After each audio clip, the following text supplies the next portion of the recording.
I always thought my Uncle Jack was the black sheep of the family. He disappeared 15 years ago after a massive fight with my father, leaving behind only whispered rumors and my mother's tears. I was only 3 then, but I still had a faded photo of him holding me at my baptism, his kind eyes crinkling at the corners. Now, standing in my decimated bedroom on my 18th birthday, I wished he was here to witness the latest chapter in the Harrison family drama. The money is gone, Emma, my father declared, his voice carrying that familiar tone of manufactured patience.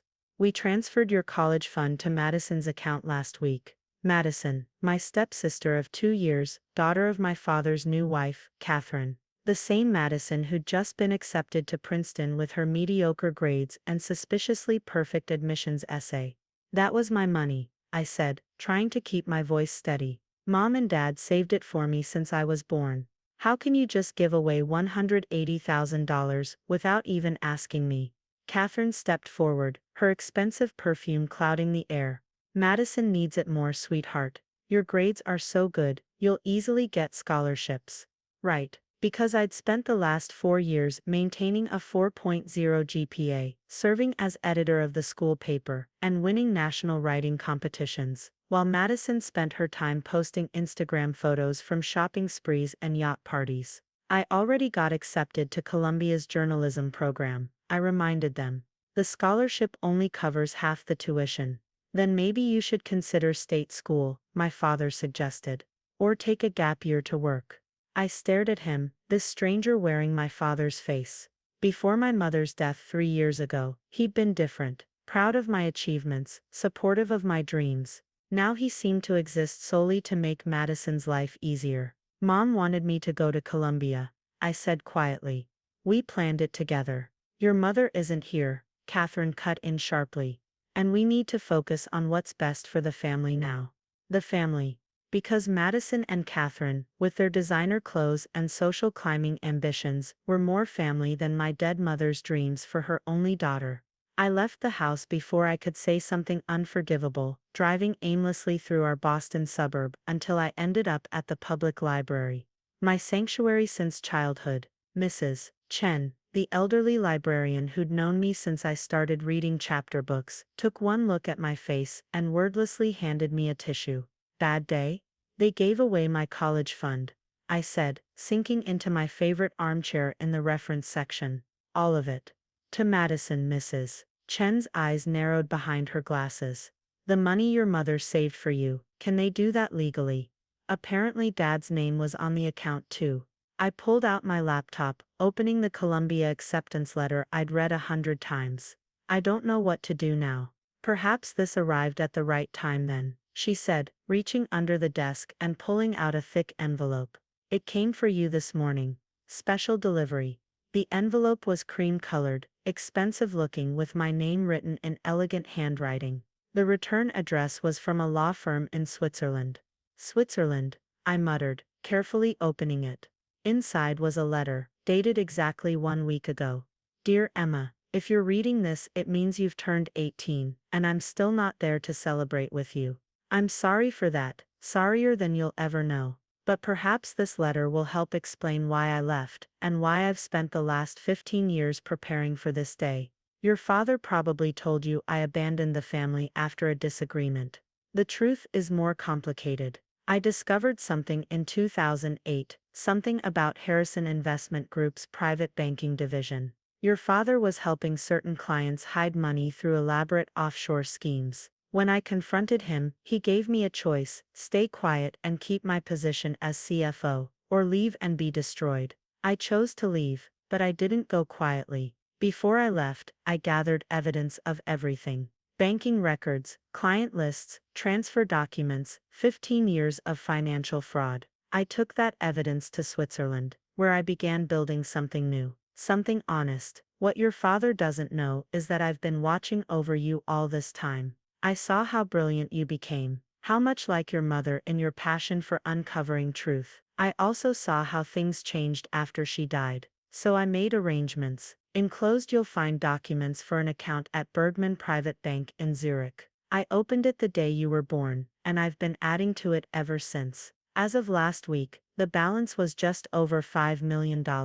The money is yours, no strings attached. But there's more if you want it. The evidence I gathered hasn't expired. The statute of limitations on financial fraud is 20 years in Massachusetts. 5 years to go. If you're anything like your mother, and I know you are, you'll want to know the whole truth. The key enclosed opens a storage unit in Cambridge. Everything is there. Whatever you decide, know that I'm proud of you. Your mother would be too. Love, Uncle Jack. P.S. If you want to contact me, Mrs. Chen knows how. She's been my eyes and ears these past 15 years.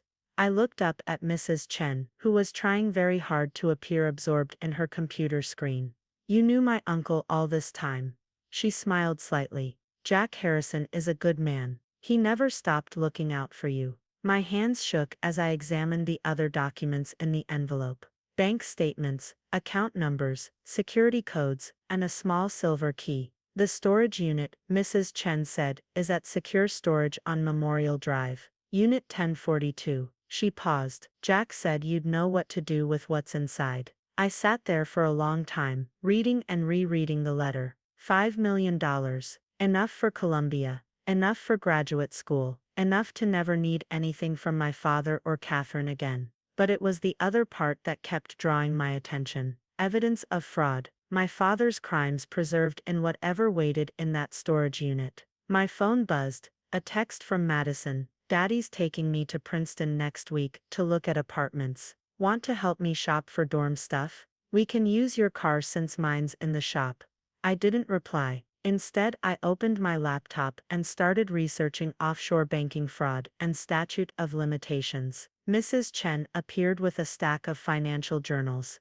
These might help. Jack said you'd inherit your mother's investigative instincts. My mother. I pulled out my wallet, touching the worn photo I kept there. Mom and me at my middle school graduation, both of us grinning at the camera. She'd been a journalist, too, specializing in financial crime, until cancer took her too quickly for anyone to prepare. Mrs. Chen, I said slowly, did my uncle ever tell you why he chose Switzerland? She smiled mysteriously. Perhaps because Switzerland has some of the world's best investigative journalists, especially when it comes to banking secrets. I thought about my father's dismissal of my dreams, Catherine's condescension, Madison's entitled attitude.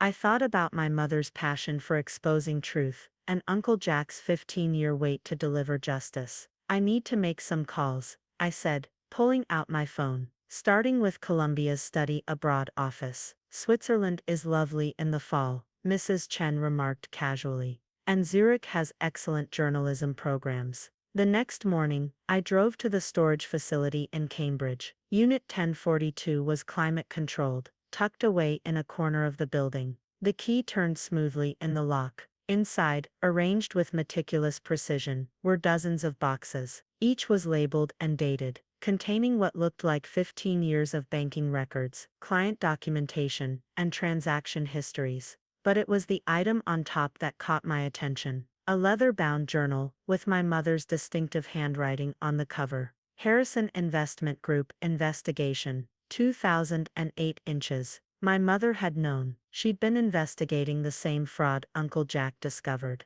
Was that why? My phone buzzed again. My father, we need to discuss your attitude about Madison's college fund. Family dinner tonight. Be there. I looked at the journal in my hands, then at the evidence of financial crimes surrounding me. 15 years of secrets, waiting to be exposed. Sorry, I texted back. Making plans for college. In Switzerland. Then I turned off my phone and began to read. My mother's journal was a masterpiece of investigative journalism. Page after page detailed suspicious transactions, shell companies, and client accounts that seemed to vanish and reappear across international borders. She'd been close, so close, to exposing everything. The last entry was dated 3 weeks before her first cancer diagnosis. Meeting source tomorrow. Claims to have proof of J.H.'s involvement in Cayman transfers. Must protect Jack. He's the only clean one left. J.H. James Harrison. My father. I pulled out my laptop and began cross-referencing her notes with Uncle Jack's files. The pattern was clear. Harrison Investment Group had been helping wealthy clients evade taxes and hide illegal profits for decades. My father hadn't just continued the practice, he'd expanded it. My phone had 30 missed calls and texts, but I ignored them all except one, a Swiss number that had messaged an hour ago. "Welcome to the fight, Emma." J8 smiled, typing back. Mom's journal was in the storage unit. She knew. She was the best investigative journalist I'd ever met. Too close to the truth. "Watch your back." The warning sent a chill down my spine. I photographed every page of Mom's journal before securing it in my backpack. The rest of the evidence would be safe here. Uncle Jack had paid for the unit through 2030. When I finally returned home that evening, the house was dark except for my father's study. I heard voices as I approached. "She's becoming a problem, James." Catherine's voice, sharp with anxiety. "What if she found something?" Jack always was too clever for his own good. "It's handled," my father replied. "I've already called Columbia. Their development office is very understanding about withdrawing Emma's acceptance, especially with a 7-figure donation to their business school in Madison's name." I recorded every word on my phone, my hands shaking with rage. They weren't just stealing my college fund, they were actively destroying my future. And if she makes trouble, she's 18. No one will believe her over me. Besides, Rachel's dead, and Jack's gone. There's no one left to back up whatever stories she might tell. "Rachel, my mother." He couldn't even say "your mother" anymore. I slipped away before they could discover me, driving straight to the library. Mrs. Chen was waiting. "Your uncle called," she said, handing me an envelope. "Everything's arranged." Inside were plane tickets to Zurich, documentation for a student visa, and acceptance letters from the University of Zurich's journalism program. "You'll stay with my sister until you find an apartment," Mrs. Chen continued. "She's a professor there. Jack trusts her." "They're trying to kill my Columbia acceptance," I said, showing her the recording. "Using Madison's donations." She nodded grimly. "Which is why you need to leave now, not in the fall. Jack says the sooner you're out of their reach, the safer you'll be." "What about the evidence?" "Safe where it is. Focus on getting established in Switzerland. Build your credibility as a journalist. When the time comes to expose everything, you'll need institutional support." I thought about the years of deception, the clients who'd used Harrison Investment Group to hide their crimes, the way my father had thrown away my dreams to protect his schemes. "Mrs. Chen," I said slowly, "did my mother's cancer treatment seem aggressive to you?" Her eyes met mine. Jack had the medical records reviewed by specialists in Geneva. The chemotherapy protocol was unusual, especially for that type of cancer. The implications made me sick. He killed her because she was getting too close. Which is why you need to be smarter, more careful. Build your case slowly. I spent that night packing essentials and transferring files to encrypted drives. The next morning I left a note on my bed. "Gone to find myself before college. Don't bother trying to stop me. I'm 18 and it's my choice. Emma." Let them think I was having a teenage rebellion. Better than letting them know the truth. My first glimpse of Zurich came through airplane windows 2 days later. The city sparkled beneath snow-capped mountains, looking nothing like the steel and glass canyons of Boston. A tall woman with Mrs. Chen's eyes met me at the airport. "I'm Professor Liu. Welcome to Switzerland, Miss Harrison. Your uncle is eager to meet you." The drive into the city passed in a blur of medieval spires and modern buildings. We stopped at a cafe overlooking the Limmat River. A man sat at an outdoor table, silver-haired but with those same kind eyes I remembered from my baptism photo. "Emma," Uncle Jack said, standing. "You look just like Rachel." I hugged him hard, breathing in the unfamiliar scent of expensive coffee and Swiss air. "Thank you for everything." "Don't thank me yet." He gestured for me to sit. "We have a lot of work ahead of us. Are you ready to learn how to take down a corrupt financial empire?" I pulled out my mother's journal. "More than ready." He smiled, that same smile from the old photo. "Then let's begin with lesson 1. Following the money." For the next hour he outlined what he'd built since leaving Boston. A network of whistleblowers and journalists. A database of financial crimes. A plan to expose not just Harrison Investment Group, but dozens of other firms engaged in similar practices. "Why wait 15 years?" I asked. Statute of limitations, evidence gathering, building a bulletproof case. He paused, and waiting for you to be old enough to choose your own path. I couldn't risk them using you against me, like they used Mom. His face darkened. Rachel was the best of us. She wouldn't want you to seek revenge. She'd want you to seek justice. Why not just turn everything over to the authorities? Because people like your father have friends in high places. We need public exposure. Undeniable evidence presented by credible journalists. He smiled. That's where you come in. I thought about my years of school newspapers and writing competitions. All that time, I'd been preparing for this without knowing it. When do we start? You start by becoming the best journalist you can be. Study here, learn the trade, build your reputation. Meanwhile, I'll keep gathering evidence. He handed me a key card.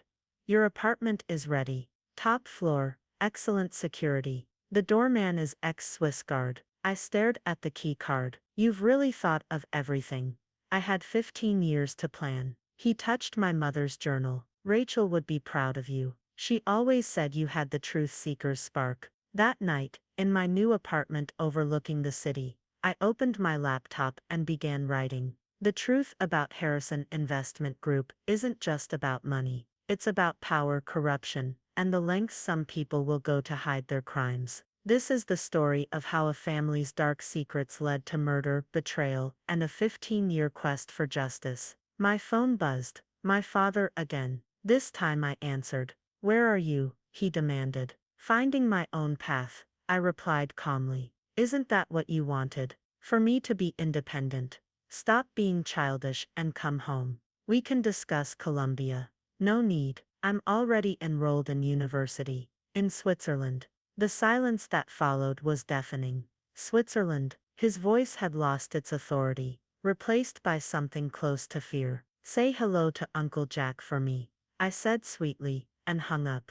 The game was on, and this time, the truth wouldn't stay buried. 3 months into my life in Zurich, the first piece of our plan fell into place. My article on international tax havens, published under a pseudonym in a respected financial journal, sent ripples through the banking world. It didn't mention Harrison Investment Group directly, but the examples I cited made my father nervous enough to call an emergency board meeting. They're hiring forensic accountants, Uncle Jack reported, sliding a coffee across our favorite cafe table. Your father's trying to cover his tracks.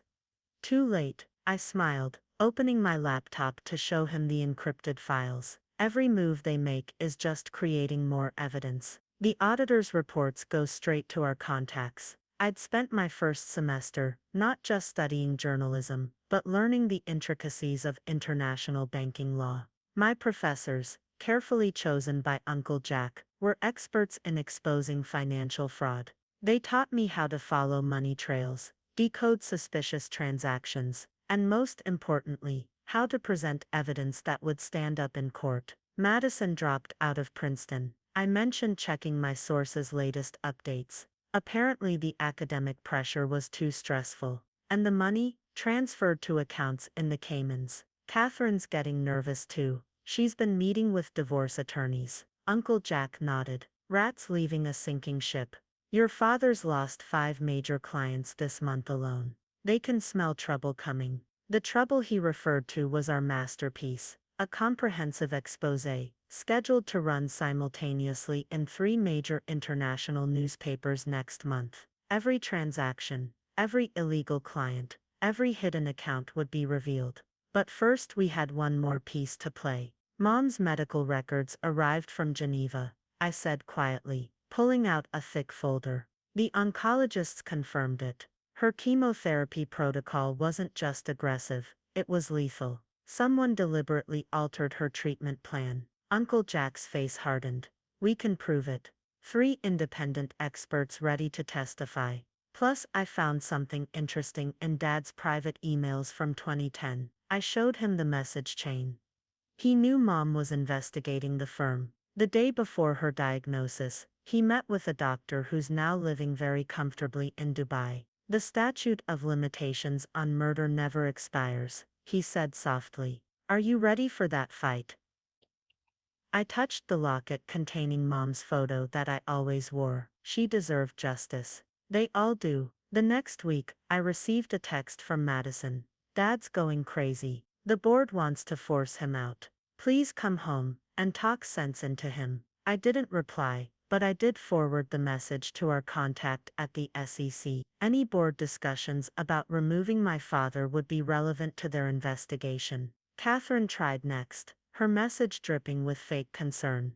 Darling, we're all so worried. Your father's not well. He keeps talking about Jack and your mother. Please come home for Christmas. Christmas in Boston, where they could control me. Not likely. Instead, I spent the holiday with Uncle Jack and the Chens, who'd flown in from Boston. Mrs. Chen brought me a gift. Mom's old press passes and notebooks. Found these in the library archives, she said. Thought you might want them for the story. The story, our story. 300 pages of documented evidence, expert testimonies and witness statements. A decade and a half of financial crimes exposed. And at its heart, the truth about what happened to my mother. The day before publication, I sent my father one last email. Dear Dad, by the time you read this, the story will be public. The offshore accounts, the tax evasion, the money laundering, everything. But most importantly, the truth about Mom's death. You once told me I wasn't worthy of the Harrison name. You were right, but not for the reasons you thought. I'm not worthy of the name, because it stands for corruption, greed and murder. Mom taught me that the truth matters more than money. Uncle Jack taught me that justice is worth waiting for. And you taught me that some family ties deserve to be broken. I'm not sending this out of hatred.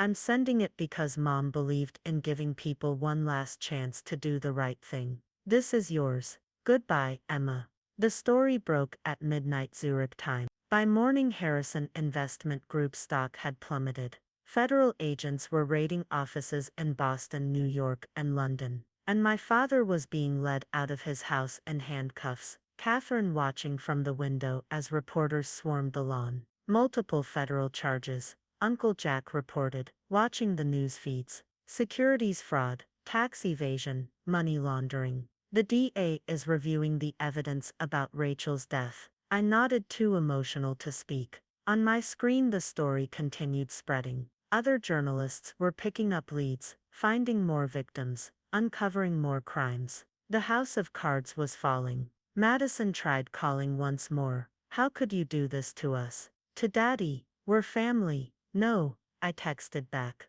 We were never family. Give my college fund to your lawyers. You'll need them. A week later, I stood in front of my first-year journalism class, giving a guest lecture on investigative techniques. Professor Liu, Mrs. Chen's sister, had insisted I share my experience. Sometimes the story finds you, I told the students. Sometimes it's buried in your own past, waiting to be uncovered. The key is having the courage to follow the truth, no matter where it leads. After class, Uncle Jack met me at our cafe. The Geneva prosecutors want to meet next week. They're building a case about Rachel's death. I sipped my coffee, watching snow fall on the medieval streets of my new home. Did I do the right thing? You did the necessary thing, he said. Rachel would be proud. I know I am. My phone buzzed, a message from Mrs. Chen. Your mother's old editor called.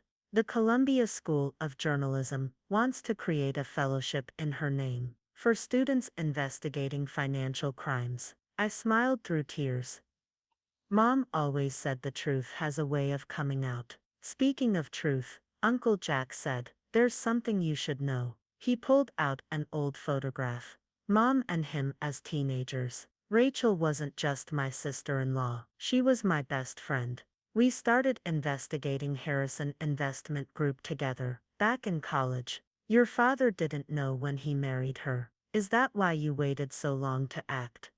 To protect her, he nodded. She made me promise to wait until you were safe, to make sure you had the skills and resources to protect yourself. I touched Mom's locket, and now we honor her legacy. The Rachel Harrison Fellowship, the continued investigations, the truth she died trying to expose, the truth that her daughter finally revealed. Mrs. Chen said, appearing with more coffee. And speaking of revelations, your next story assignment is due. Something about Swiss banking privacy laws. I opened my laptop, smiling. Actually, I have a better idea. How about the next generation of financial whistleblowers? A new era of banking transparency. Uncle Jack raised his cup, to Rachel, and to the truth.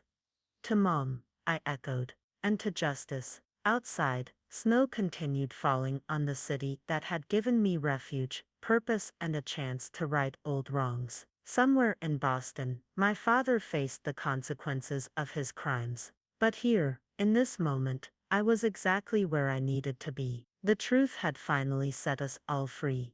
The end.